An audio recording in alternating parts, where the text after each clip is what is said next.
they were 100 years old and they forgot where they put it, and things happened, and next thing you know, somebody's got the cane in the closet, and it was grandpa's, and what do we do with it? Well, it doesn't really belong to them. They're just borrowing it until the next person comes along. So the selectmen, I think it was back in 2000, do you remember? Miniatures? No, well, we made miniatures to give to them instead of giving them the real cane. And then we were told through the Narragansett Historical Society, you guys keep this. Put it in the display, put it on, in the museum so everybody can see it when they come visit, because before it was in one of the closets here, waiting to present to the next oldest citizen. Yeah, so it was about 2000 that we became involved in it, but we want to keep that tradition going, keep you involved, and let you know when we find the next, in its time, to present it to the next oldest citizen. And there is a criteria, they have to be in town for like 10 years or part of the, living in Templeton. To date, those 700 canes, most of them have disappeared, but just recently, July, I believe, they did a report and found 411 of them are still in the hands of the selectmen, the Historical Society, and being presented. So they're coming back and finding them all, which is a pretty good feat in itself. But you still have the original? We have the original. We made a case for it. It's on display upstairs in the museum in the center of town, so anybody can see it at any time. We're also trying to collect data on who got it in the past, because all of that information we never had. So we're just trying to work on that. So once presented, the original is returned to the museum. One of the selectmen would come, the president of our society, and any other mostly family members would attend the presentation. The newspaper would come take a picture, and it's just a nice tradition that we think should keep going, and we just wanted to bring that to your attention. I think it's been 3 years now that it has not been presented, and the last recipient has passed. So it's time to find a new recipient. So we just need one of you to offer your support and to accompany us to the next presentation. So it's one of the reasons we came tonight, is just to keep it alive. So anybody that's interested, you're more than welcome. We can be in touch. Julie and I have been talking about this back and forth. So maybe we should nominate the oldest member of the board. One of the things one of the things that happened with someone was when a person died, they actually put it in the casket with them. It's gone. Oh. It sits in the ground, you're never going to see it again. So that's why we're club better doing this one with it. This is a real one. There should be. I was on with the last one we gave out. There should be a couple of miniatures down here. I don't know where. They were in a file cabinet there back then, but that's it. Must be It may be in the back room where a lot of the files are I kept. believe we had a couple. We have a couple still too. I think we got 2 levels. There should be a couple down here. All right. I'm curious, I'll try to look for those. So we should know in the next couple of weeks who is the new recipient, and then we'll set up an appointment and be in contact with your office to let you know that we're going to continue that. Like I said, if you go on the town's website and click on the select board, there's a bunch, my email and phone number is on there, most members are, so feel free to give me a call or shoot me an email. Generally, I'm available for things like that, well, anything, during the day like that. Thank you. I think, I'm not sure, I thought, last time we gave it out, we had a little problem. I thought we had changed it to, they had to be limited to like 25 years. Because we ran into it, people that are involved in nursing home. And they're maybe from the city of Boston, but they've been in the nursing home for 8-10 years, they qualify to get our cane. So, there's trying to be people that are, had the roots here. I have a question. I was in Leominster in Barnes and Nobles, and just looking through one section of the book, I come across there's small books on like the history and pictures of town, and there was one town of Templeton, I believe I saw your name in it. Yeah, Brian and I And- did together. Is that a book that y'all, the Historical Society, had something to do with? Yeah, Harry and I wrote that book for the Historical Society. And using the pictures that we both owned on our own personal collection, plus what's in there on display or hidden away in the drawers. So anybody that buys that book from us, the donation of that, the profit goes directly to the Historical Society. If you buy it at Barnes & Noble, we only get the, 80 cents. we get 80 cents for a selling fee. Okay, So it's so best to buy it from one of us locally. if I track Harry down, I can buy a copy from him. We're gonna look the building. Will you both sign it? Yeah. Someday it may be worth something. We're 2 actually, years from now. we're actually getting ready to do a second one. Well, We're this- on spring break. They'll be open for the craft fair as well this weekend. So, Yeah, so come on down and that's a good point. You'll be at the society, the building will be Yeah, we'll open be for open the craft fair. It's, if nobody's ever been in there,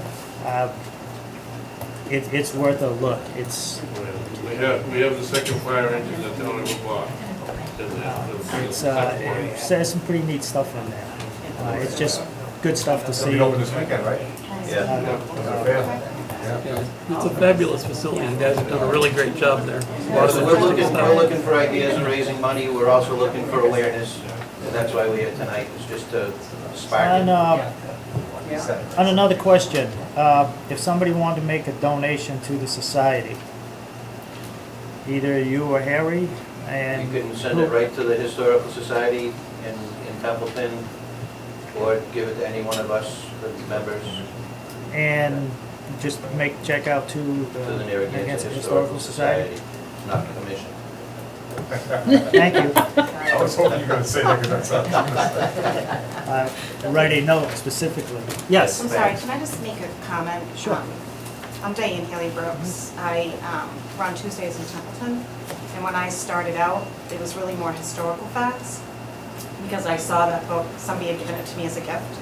And then there's also the story of Templeton, and unfortunately, I think that it really is going to require younger people to step up, not to say that any of you are old. I think that you all do an amazing job for preserving history, and I watch online. I think that, you know, the donations really need to come, and I know you want to kind of separate yourself as a historical commission, but if it could be something on the town website, because it's just going to die off, and you're so right. And it's really sad, because there is a lot of really nice stuff there, and it's a way to keep our, you know, heritage alive, not, you know, for the younger generation and so I guess really just what I want to say is if there is a way that you can, you know, say, I mean, I've kind of gotten away from, you know, doing some of that stuff, but it really, people would write to me all the time and just say, oh my God, how do you know about that? I'm like, you can go down there. You know, you can read it from the Images of America, and you can, but it really does spark a lot of interest, but they really do need some money. They really do. We're also redoing the Grange Hall. That's gonna be Yeah. another Yes, visit. as a matter of fact, when I was looking through the books today, I came across one of the votes for funding for that, and one of the questions was, could you, I think it was 75,000 or something, can you do that part of the project with that amount of money? So, I know that you have, and John Henshaw and CPC and stuff have been involved trying to get that. I've been taking pictures as they go, and that was John Boyne's tin factory originally. Stripped off all the siding, and you could see where the building was, the size of the building, and then when the Grange took over, they doubled it. But you could see the outline of the original building made out of, the boards were cut by, I believe, the board had these all. Yeah, I remember when the old Templeton Inn was in, where the Templeton Center Fire Station is now. I forget if it was Mrs. Brooks, Mrs. one of the teachers from Templeton Center. We went over there for a little field trip when I was in elementary school. I spent inside there. We went to the inn. Couldn't really do much as far as going in the inn because it was kind of in disrepair. And then we went to the Historical Society and walked through it and looked at everything. And we went to the little old Templeton Center post office that used to be right next to the little small building. Not the brick one now, but the one that was just been rebuilt. We went in there, and so they used to do things, in school. And like I said, it was just a walk from Templeton Center over there. Yeah. You're, The there's, schools used to do it all the time. they used and to we take the little I kids, used to you know, have brown first, second, kids at third range grades, hall. and teachers, you know, hey, we're taking a break from reading or whatever today, and we walk, and we used to just walk over there. And you would meet somebody, whoever was, you know, in charge, and you go in there and you'd walk through, and you know, a couple hours I out of think that school. what, you know, they're right, that we really do need to raise much more public awareness. That's something we don't have anymore. I mean, that's something that kind of bugged me in a way, because when we had some of these classes come in there, different grades, maybe then these kids would be interested in it when they grow up, but the last time I did was the third grade, and that was it. I mean, I didn't even like some of the junior high school coming in, 'cause I think that's when they get old enough to learn to appreciate it. But we don't get nothing like that Okay. anymore. And it's just not your organization, there's a lot of places like that, history and things Everybody's struggling now. that doesn't get, We have a model they of don't it, get right? the attention. Well, we have a model of it now. Really? Yeah, it was built by, I don't know if you remember now, Mr. Murphy, Oh, yeah. you know, Adaptive Gleason's. Yep. He built it in Arizona and shipped it up here. Dang, wow. Copy from pictures. Yeah, no, I don't know Mr. Burke, he's, boy, we're dating ourselves here, right? Thanks for putting us on the agenda. No problem. Like I say, it's worthwhile to keep public's interest in, at least the awareness that you're not the historical commission, you are the historical society. Correct. And certainly that the Boston cane is not missing. You have it. Some of the miniatures, the small ones that you give out, maybe somewhere is not known, but the original you have, which is good. So, I'll probably see you this weekend. Good. Thank you very much. And I want to buy, I'm serious, I want to buy that book, and I want you to sign We it. got it up there. Uh, We also have a DVD of a movie that was made in 1932. Templeton, there's two of them. One of them starts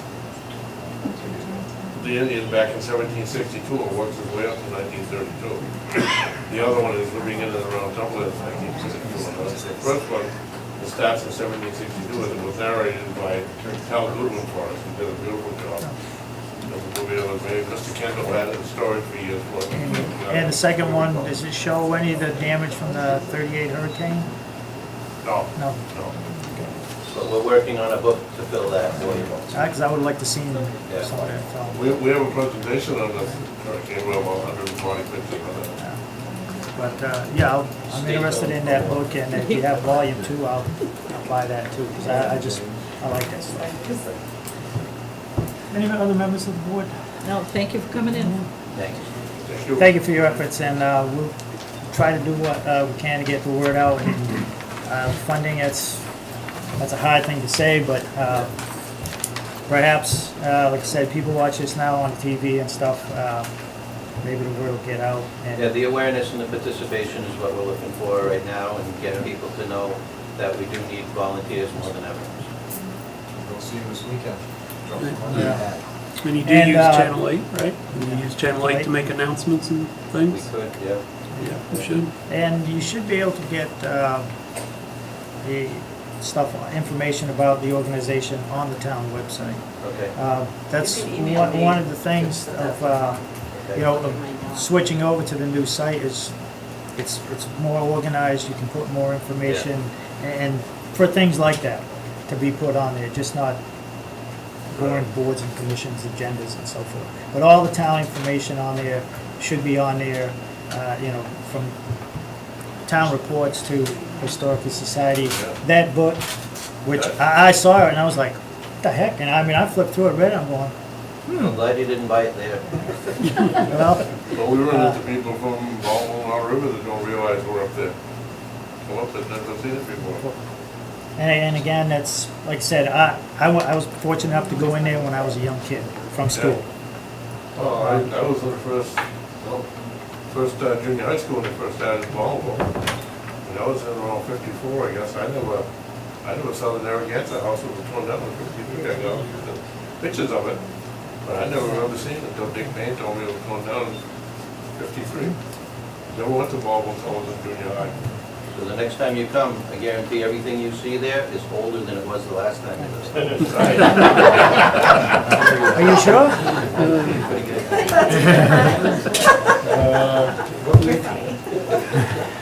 Anything? No. Anything? All right, thank you very much. And anytime you want to come in here and just give us a ring. We'll be giving you a call about the cane, and we'll set up an appointment. No problem. Okay. All right, thank you very much. And I hope a little visibility and this weekend is good to you. Thank you. All right. The next thing on the agenda is the education reform spending requirements. Great. This was on the agenda last, and basically it was information. We kicked it around, talked about it, and I believe we're going to look into it a little farther. And I believe at least two of the my fellow selectmen have done that and gathered some more information just for consideration. And I think it's always good to put this stuff out there so everybody sees and knows. And sometimes you pick up on how this crazy system works that they operate down there in Boston in dreamland sometimes. Selectman Farrell had requested this, the original meeting, and then we just, like I said, we talked about it, we put it out there, and we were going to look into it. And I believe, like I said, a couple of selectmen have gathered further information on this. So I know, Mr. Robinson, Ken, you spoke with DOR, and you can speak on what you came up with, because it was some good. Yeah, so just some general information, so for better understanding of the process. So just when you thought that the process couldn't be any more convoluted or involved, or more caveats to keep in mind. So I spoke with Rick Kingsley at the Division of Local Services to just kind of get some information regarding the types of waivers. Some are permanent, some are a one-time only, like the expenditure waiver, only apply to 1 year. So he had asked me, he said that, does your school already have a legal budget? And I said, no, ours does not at this point. So what happens is, because I know that we are currently in the process of trying to negotiate with the school committee, and we're having our meeting next Thursday, right? Wednesday, sorry. No, Thursday. Next Thursday. Sorry, I don't mean to confuse anyone. Next Thursday, our regional school meeting regarding the school budget. So, if a compromise is reached, and so let's say what happens next Thursday is the citizens that come out from Phillipston and Templeton agree to a budget, vote a budget, it then goes to the school committee at their next open meeting, and they approve that budget, then the school has its legal budget as of the time that they vote. The school committee approves what we did at the town meeting. If they approve it, there's then a legal budget. And the only way that a reduction in our minimum contribution will affect this year's school budget is if there is another special town meeting held, not a joint meeting, but Templeton would have to call a special meeting, and Phillipston would have to call a special meeting, and there would have to be a 2/3 vote of both towns to reduce the school's budget once it has a legal budget. So I just thought that was something that should be kept in mind when we decide what to do going forward, that if an agreement is reached, and that ties me to something else. So applications must be postmarked by October 1st. I asked him how long it would take. There's some things that we need to get together to send them. And Rick told me that it would take them a few months. So I don't know if a few months is like whether he was being safe and it's really going to be 6 weeks, or whether he was being optimistic and it's really going to be 3 months. In which case, if we get this, let's say that we decided to do this and got this together and sent it off by September 1st, it would likely be at the earliest November 1st till we even got a decision back. And at that point, it may be likely that the school already has a budget, in which case we would have to have a 2/3 vote in both towns to lower the school's budget. I personally don't know. Templeton is obviously always up in the air depending on who shows up to meetings.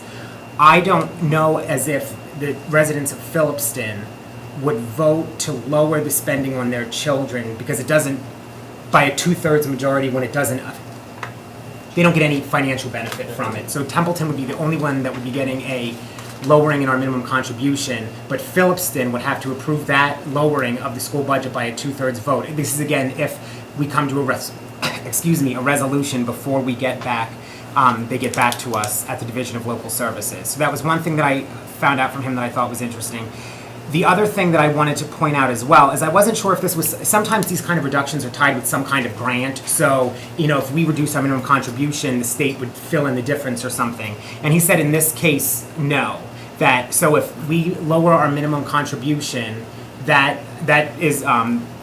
will end up being, that the school would have to come up with that money from some other source or make the cut in its budget going forward, which where I view the process is kind of the school's here and we're trying to get a compromise and come together in the middle. So if we lower our minimum contribution lower, the gap that we are trying to fill becomes greater and we have a bigger problem to resolve, at least in terms of this year, assuming that the school ended up not getting its budget, you know, by the time we heard back and we were able to use that. So those were the two things that I learned from him that I just wanted to put out there. I have just a quick question. Was that Yes. under number 1? The- Use of one-time revenues in the prior fiscal year? He's described that as the process overall for any of them. And in terms of the first part, that once, if the school has a legal budget, in order just as the process to alter that budget for any purpose, that it would require the 2/3 vote of both towns. What I discussed with him primarily were numbers 1 and 2, because I figured, just from my analysis, I thought those would be the ones that, Right. where, you know, if we qualified for one, that would be it. So, yeah, so I don't know if that answers the question. No, That's- because yeah. I was looking at number 4, use of one-time regional revenues in the prior fiscal year. Oh, I see what you're saying. Mhm. Yeah, And that, we would have to take a vote to direct the school committee, or the school committee Right. to apply for it for us. right. Right. So that would include Phillipston as well, or would that just include Templeton? In terms of if we have the whole, that's a good question. If we looked at option 4. Right. I do not, well, I don't remember looking at any particular one of them at our last meeting. But Okay. what I am saying is that in terms of, I'm just trying to understand what your question is. So you're saying that if the Board of Templeton takes a vote, that we can order the school district to lower the total budget that affects Phillipston's children? I mean, I don't know as if that would seem, I know that we can Well- request it, but once there's a legal budget. Right, but it says the region must apply for a reduction to its net school spending and the minimum contributions of its members. Right, it might. Right, so if it applied to both towns, Right. once they have a spending budget set, a legal Mhm. budget set, it would still require the 2/3 vote. Okay. All right. And if, since we breached the topic, I don't understand personally how this works to resolve our issue with the school. I understand it from like an advisory board issue or an overall budget issue, that if the ultimate goal is just to spend as little money as we possibly can, that yes, this does reach that problem. Like we can also get rid of third police shift, and I'm not suggesting we do that, but that we could get rid of cemetery, we could do a lot of things to reduce spending. So I just would wonder why this would be the particular one that we would be looking at, when it will create a larger gap. And I also want to put out the possibility out there that if we get so this is, as I've brought up many times, the difference between what DOR does and the difference between what DESE does. This is DOR looking at this. So DOR could look at this and say, yes, we're going to reduce your minimum contribution, which we've already given them for this year. We've already voted and given them more than what the minimum contribution is for this year. So I would have to unvote that, I guess, as well, and hold another special town meeting Yeah. to lower the budget for the school. If we lower, so let's say that this was successful, the net school spending is down, we have this wider gap. The DESE comes in and says, no, the school can maybe trim $120,000, $200,000, $300,000 off their budget. You still need to, and they set a permanent budget December 1st at a higher amount. We will then still have the gap that we will have to fill by either cuts or appropriations, and appropriations from those cuts, or from a override becomes larger.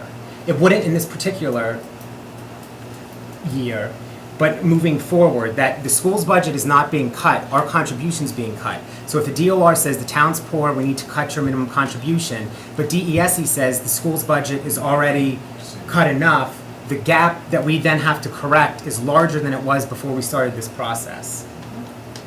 So which Right. means instead of laying a few people off, you're gonna have to pretty much cut as many of the townspeople as possible. Well, that's what my concern would be. If DESE says the school budget's here and we've now accounted for a minimum contribution that's lower, that's, Well, through the chair, I believe it's an action it's worth considering, so that we do not have to make as drastic cuts into public safety as we would have otherwise. If our minimum contribution stays where it is, and we have given an additional $198,000 over the minimum contribution, and that's not enough. Now we're looking at a $691,000 deficit that would have to be cut from, there's no other place but public safety. right. Right. So I was looking at this as an attempt to reduce our minimum contribution. We revote our minimum contribution at a special town meeting. Then the cuts made to police would actually, police, fire, emergency, whatever the combination is, would be less. If the school's budget was lowered the same amount, if the school's budget, if Right. we cut our minimum contribution by $200,000, the school cuts its budget and it's approved by $100,000, we then have $100,000 more, because even though we are cutting what we have to put out, if the school spending is not equally cut, then the gap becomes larger. And two different state entities will be, as I said, looking at different factors to determine Right. both of the two things. Right. And so that would be my concern, is that something, I know, is it likely the school's gonna get its full budget? Probably not, that it's gonna get every penny it asked for. But if it does, and we voted to cut our minimum contribution, and we allocate that money that we've cut to shore ourselves up, from cuts to public safety, if we get $100,000 from shoring ourselves up, to use for shoring ourselves up, but there ends up being a $200,000 greater gap, because of the amount that's approved, that would be, Right. but- right. Right. These are all unknowns. at Oh, this right, I time. agree. So I just think of the worst So- case scenario is what I expect to happen, not But well. the intent of looking at this, my intent in looking at this was to try to preserve as much public safety as we could possibly preserve in the town of Templeton. And since it's a fairly new law and there is no case law Right. as far as it goes, and procedurally, I don't know who'd win between DOR and DESE. I don't know who wins that battle. Oh, right. So, Yeah. and I just assume it will be the worst, just because that's my nature, Right. but, It's, right. it's one thing to prepare for the worst, hope for the Right. best and plan for the worst. And I agree with that. And I will take into consideration some of the points that you have made. And I will also call Rick Kingsley about To see what, yeah. number 4, to figure out procedurally how that works and what possible scenarios could be. I think it's just another good option, and probably to further look into, individual selectmen who can take the initiative, whatever, and contact, and the points brought up, run them further. Not so much like for doing like next month or, tomorrow or whenever, but looking forward to December 1st, where the ESE, may force the town to say, hey, this is what you have to do. Well, we could counter that, well, this is a proposal that we're gonna do to do this, to lower this amount, and we're doing this to limit the impact on the town as far as making the cuts. Because as I alluded to a few meetings back, first meeting I was at, I believe, we could cut, you could cut cemetery, you could cut this entity, that entity, and it's not gonna be enough to even get close.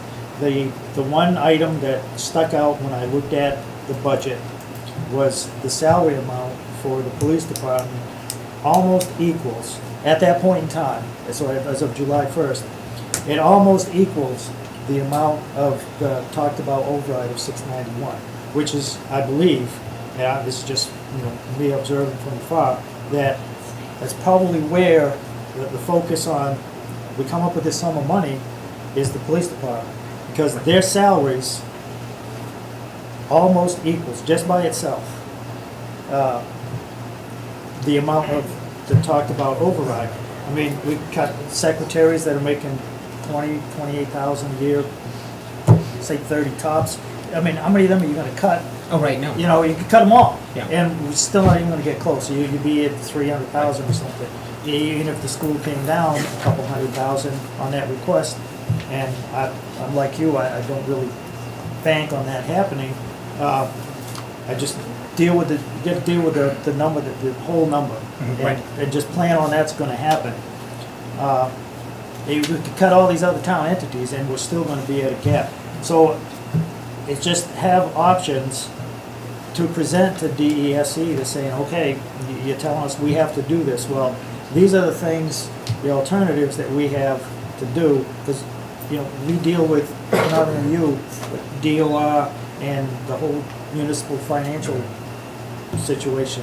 You can tell us, this is the amount you gotta come up with. Well, these are the hoops that we have to jump through to try to meet that, and this is one of the options that we have to use, to lower this amount, so to keep some funding for the police department. Whether it be successful, whether it actually meets those amounts, I can't tell you off the top of my head, but it's something I think to further study, further look at, and to consider, and to keep for us to have as an option to present. Worst case scenario, okay, you've told us we got to do this. Well, this is one of the options we're looking at, and this is why. From the town side, this was then done. From the district side, they used a one-time chunk of money, as the town did in the past, took their money out of reserves and used, that's a one-time, it's not a receipt, it was a transfer, that's a one-time thing, and I believe it's talked about in here, and you can use that as a reason to put this mechanism into the works. And, whether they actually know that or not, I assume that they would, if we get to the point of December 1st and DESE comes in, they look at all the books. They look at the school's books, they look at the town books. They may go, holy cow, how did Templeton even get in this bad shape? How did they even come up with the whatever million it was to give to the school? Who knows what they're going to find when they look and the decision that they will make. But I think it's good, talking with the DOR and looking at this, and Julie looking at this, and the select board individually, collectively, having some options. So when if we get to that point, we have some things, we're not sitting here doing this then. Right. Just like, you wait till you get to town meeting to have a talk that should have happened in December. Ruth? Can I ask you a question? When you call the Department of Revenue, given that Templeton is already $700,000 under effort, and you're paying a 2% penalty every year based on that, so when they look at your minimum contribution, it might be good to find out, are they looking at what you're actually paying, or are they looking at the wealth model and income model, which says that technically you could afford to pay $700,000 more, and they're trying to get you up to effort over time. It might come into play in that formula, whether it's real or not, or whether you can afford it. That's not the point. The point is, are they looking at the minimum that you're currently paying, or would they look at reducing the minimum plus what you're under effort of what you're being, some sort of expectation that you should pay? I think that might be a kind of, they might reduce your minimum, but you're still $700,000 under effort. So I just think that might be a good thing to get, and that was just my first question. If you're going to call, it might be good to ask that. The second thing is, I keep hearing that you're going to cut your whole police force, which, or just hear me out for a second. Yep. How much of your police force's budget is actually grant funded? Because my understanding is that a large portion of your police force's budget is from grants, which would not need to be cut. Could you just let me know what that dollar amount is? I believe the grant funding is more for the dispatch It's and for communication side rather than the police salary. Do you know what the dollar amount is of that versus the dollar amount of the budget? Will might know. Off the top of my head, it was 591, 600 something thousand for the police salary. The communication part of it, I do not know. If you give me a second.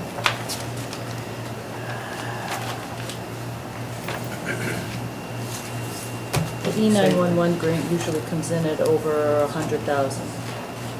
And that goes to communication salaries. Okay.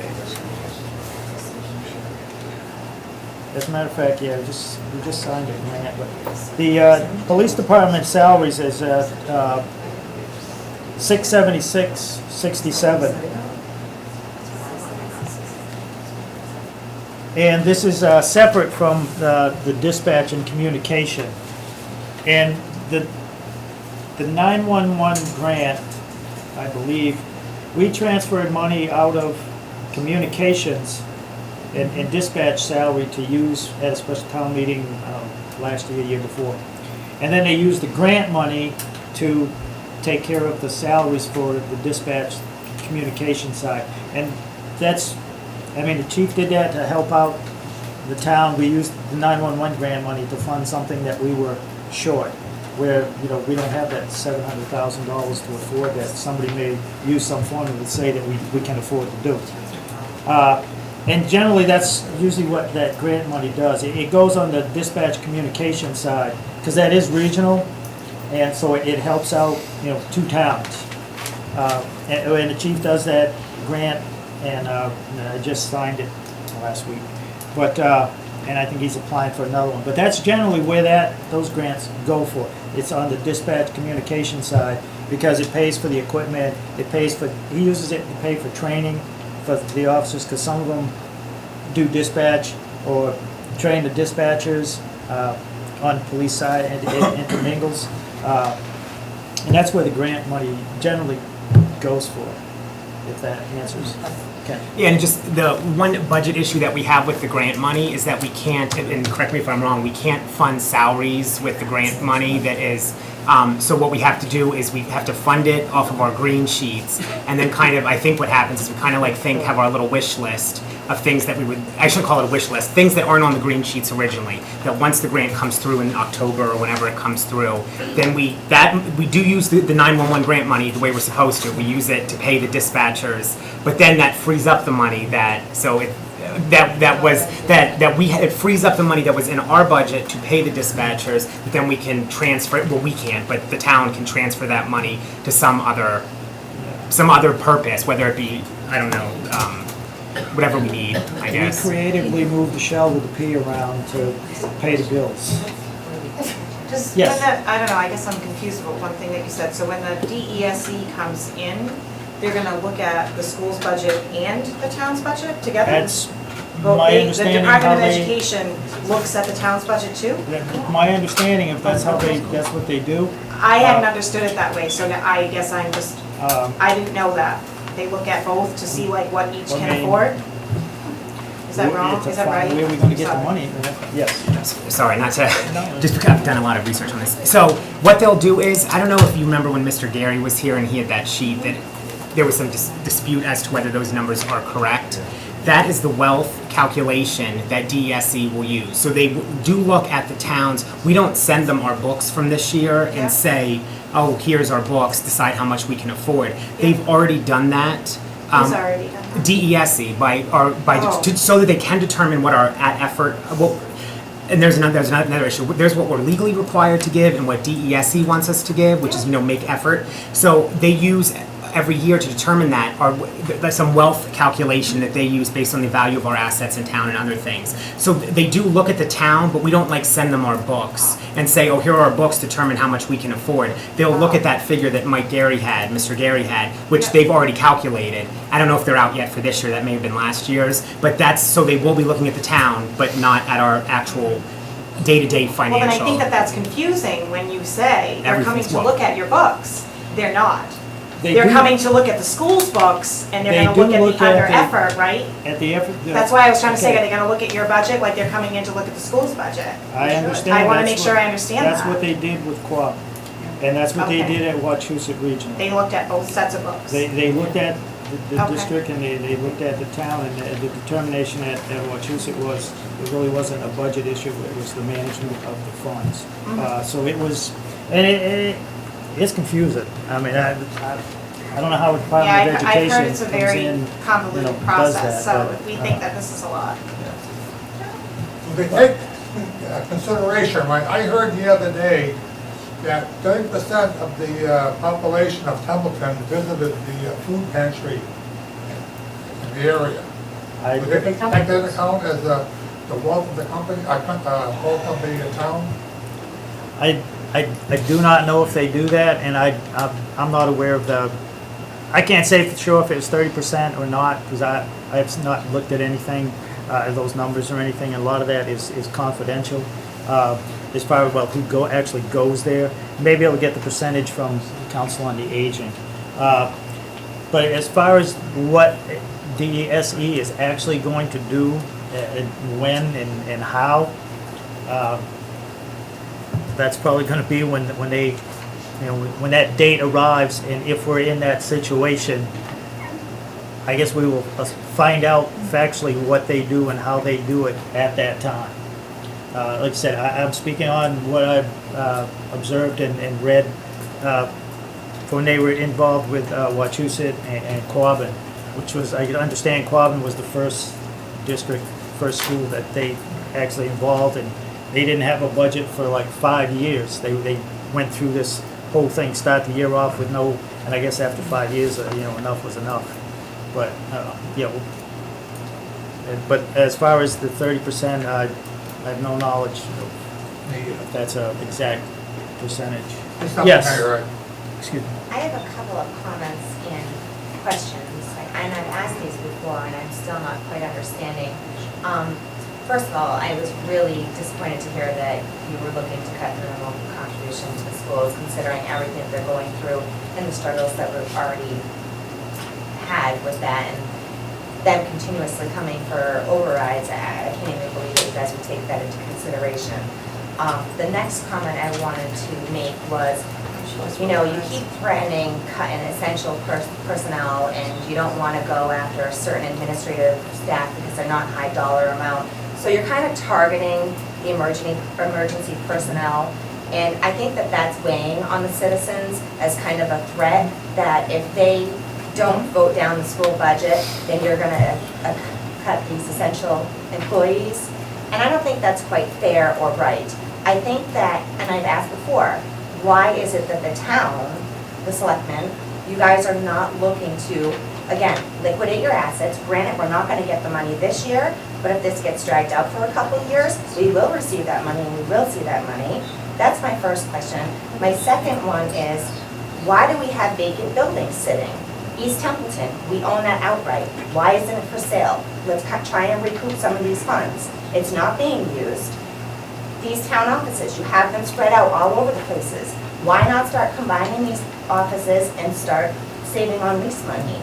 I mean, why aren't you guys taking these steps to start combining these offices and putting these people together and trying to save money in other departments in other areas opposed to attacking our essential personnel?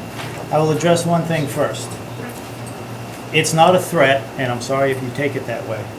It is just, as I stated, you look at the amount of the override, and then you look at areas where you could get that sum of money. You looked at the highest budget and you said, we're going after the police department. I did not say we're going after the police department. I said that is the place where the single place to go to get the total amount of the override, and I'm using 691 as an example because that's what was presented, that was what was asked for. As I've also said, you can lay off all these town employees making a small amount of money. Now, we could do that, and listen, we could do that and come up with $300,000, $400,000. We are still short $3. So then we could go to the police department and lay off half of them.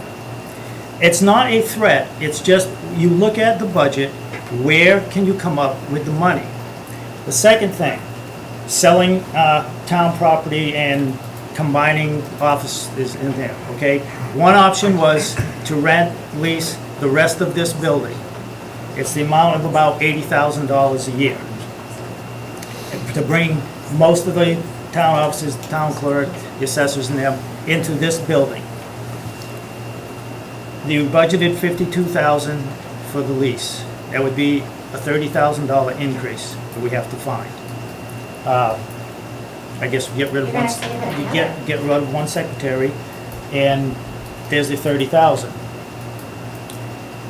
If you add up the cost of the water and the lights and what was spent on maintenance, it's hard to justify doing that. Selling some vacant properties in town, a good idea. It is being, the 252, I remember seeing an email that they were considering putting out bids and trying to move that property. Anybody can put anything for sale. The question is, are you gonna find somebody to buy it? Are you gonna get some worth out of it? Keeping in mind the town spent $400,000 for the place. If it'll only move at $200,000, that's a hell of a hit to take. I mean, if push comes to shove, maybe you say, well, instead of just letting it sit there, no taxes, you sell it for $200, you eat that other $2, and maybe the person buying it puts something in there that pays taxes, maybe jobs or whatever. That will not happen this year. It's not going to help with this solution. East Templeton Center School is a building that this selectman is still looking at ways to come up with funding through many different ways to use that town-owned building as temporary office space, to get out of here and quit spending $50,000 on lease money and move in there, and the expense to occupy that building and close down some other things would save a good chunk of the lease money, because you still have to account for the water, the heat, and things like that. And you have to consider in converting a one bathroom to ADA and a ramp and a door. And if you want to use the bottom, the little gymnasium or anything as a public space, a chairlift. So that's where East Templeton Center, the East Templeton School stands. And there was an effort made to try to get CPC money and grant money that could be used to do some of the stuff on that building. The town said no. But back to the thing that, a threat for public safety. No, we're not threatening to shut the police department down. But if you look at the town's budget, what is the single thing where you could go, one entity, and get the necessary funds, and it is there. Now, could we do a combination of things? Yes, we certainly could. And it could come down to, hey, town office is open one day a week. I don't know if we'd have a tax collector, a treasurer, an assessor who's gonna live on one day a week's pay. We can hire out. I'm sure there are ways to get around that and to work around that. I hope it just doesn't come to that. My question has always been, with the amount of students in Narragansett Regional High School, 1,200 and something, at least 800 of them or so, it's got to be Templeton residents. That's about 400 sets of parents. That's 800 registered voters, not counting the students that are in the school who are 18 years old who can vote. I don't understand why an override can't pass at town meeting and at the ballot with those numbers. Those are parents, their kids are in the school. Why can't they get the numbers? It sounds like they don't want to raise their taxes on themselves to support their kids. I don't know. That's just a thought. But we are not threatening public safety to undermine the vote. It's the place you look at in the budget, the salary amount sticks out as the one place to cut and come up with the amount of money that you need. It's quick, it's a dirty, I mean, it's financial stuff, it's a tough business, tough things to do. But that is just the one place you look at in the budget where you can get the biggest chunk of money affecting one entity. And public safety can be covered, and no, it's not the best way to do it, but it can be covered as far as patrols by the state police. But, you know, that's the best I can say. Mr. Hubbard? My concern is that in 10 days, we're gonna have a joint town meeting. And you are moderating that And I'm meeting. moderating the meeting. Good luck, And sir. there's gonna be a lot more people there than there is tonight. I should hope so. Yeah, well, no doubt there will be. I got a couple of questions. One is, does the Board of Selectmen have any intentions, based on this recently passed legislation about minimum required annual waivers to education reform spending requirements, is the Board of Selectmen intending to make any motions at town meeting related to this? And, I mean, you know, the reason I ask, I mean, one of the things we're gonna require at town meeting is that any motions to amend, and the joint, the school committee will make the main motion. And we know what that's gonna be because they have certified what their budget is and they haven't changed that. So we know what the main motion is gonna be. So then the question is, are there gonna be any amendments? And any amendments to be made are gonna have to be presented in writing.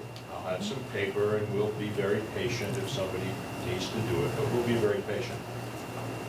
But if the selectmen have a plan to make an amendment, it would be good to understand what that is. Now, you may not know now, but if your intention is to do something based on this, it would be good to know. The other thing is that this discussion about where the money is going to come from the town budget is really stretching the four corners of the motion we're going to be considering at the joint town meeting. I'll give it some leeway because I would imagine everybody's going to have something to say about it. But it is not the point of the meeting where the money is going to come from if there's a cut. The point of the meeting is, are you going to approve the certified budget that the school committee is presenting? And again, I will let it go a ways, but if that becomes the main topic of discussion, then it's going to get cut off and we're going to get back to the point of the meeting, and that is, are you going to approve the budget or are you going to amend the budget? Now, if you propose to amend the budget, that's a whole different thing. Then you got two numbers on the floor, and where does the second number come from? That's a legitimate discussion. But just talking about, oh, how can you cut the police department and why don't you lay off a secretary, there's no point to that to get to where we want to be. And I just want to make sure that everybody understands that, and as Mr. Bennett says, people watch this show, so I hope they hear that. Okay, to answer your question, as far as the Board of Selectmen, coming to this joint meeting and presenting or making an amended motion, state law on open meetings is clear that this sitting Attorney General does not consider a town meeting covered under the open meeting law. So when the selectmen meet there, it's not a posted meeting. We are not meeting, vote anything, do anything as the Board of Selectmen. Generally, selectmen, and this is kind of history, tradition, whatever, we're there at town meeting figureheads to read articles. Otherwise, the town moderator, whoever that is at a meeting, would be looking for volunteers. Who's going to read the article? Okay, somebody will sit there, I'll read like the first 10 of them. Well, who's going to read number 13? And you sit there all night trying to find people to read the articles. Maybe they don't read so well, maybe they don't speak well in public. you know, a number of things. Maybe they speak low, you know, quietly. You could be there like for a week trying to find people. So tradition has it that the selectmen read the articles, the warrant. But we're not meeting as a group. We really have no authority, there's no quorum, it's no meeting. So, no, the selectmen as a group, and unless somebody has a motion, in fact, to meet, we will not be meeting between now and the 22nd. So there will not be any surprises coming from the board as a whole. Now, if any individual selectman, as any individual citizen can do, wishes to make some kind of amended motion to a motion, I can't tell you that, and I can't control that. You as the moderator, though, as you just said, pretty understanding you have thoughts on ground rules and as far as what you're going to let happen, you know, happen. As far as the talk on, you know, where you'll get the money and everything, no, it has no bearing on that. But the topic, you know, fortunately, unfortunately, has come up, and you know, where would this come from? And you know, the police department, like you said, was the big number and the obvious one that sticks out. So I hope that answers your concerns. You will not be getting any surprises from the Board of Selectmen as a whole, as a group. Thank you. And can I, Yes. this doesn't come into play until there's a budget. Right, exactly. I Right, mean, so it can't. that's part of my Right. point is that this really isn't, you know, to make this a topic of discussion at the joint town meeting No. doesn't make a lot of sense to me, because it really doesn't apply until you get Right. a It's a budget topic in of place. discussion tonight, because I brought it up last meeting and we continued the discussion That's tonight. why I'm here, just to, you know, Okay. Yeah, shit, I'm trying to find Right. out what's going on here. I It's, understand. you know, No, there's. It's an option that we can look at once After there's the a fact. budget. Yeah, it's Right. just Yeah. information and. It's one less thing I need to worry about in town meeting Right. floor. No, you will not be getting no surprises, Bob, from the board, as a whole, as a Got it. group, okay? Got it. Bev? I thought that if there was a motion, you had to say where the money was coming from. No. This is one of those, the way the law, the way it says you got to do this. The school committee has to, you know, agree on something, certify something, and that's what we're basically there for. It's to agree on certain things and not that. So, Hold on. Yes. So again, not knowing where you're gonna make your cuts, me as a parent, I'm going into this vote out with, who do I vote for? Essential town employees or my children? That's a tough position to put somebody in. I mean, you have not defined where you're looking at making your cuts. And everybody, I think a great deal of parents are walking into this meeting. Do we cut essential town employees?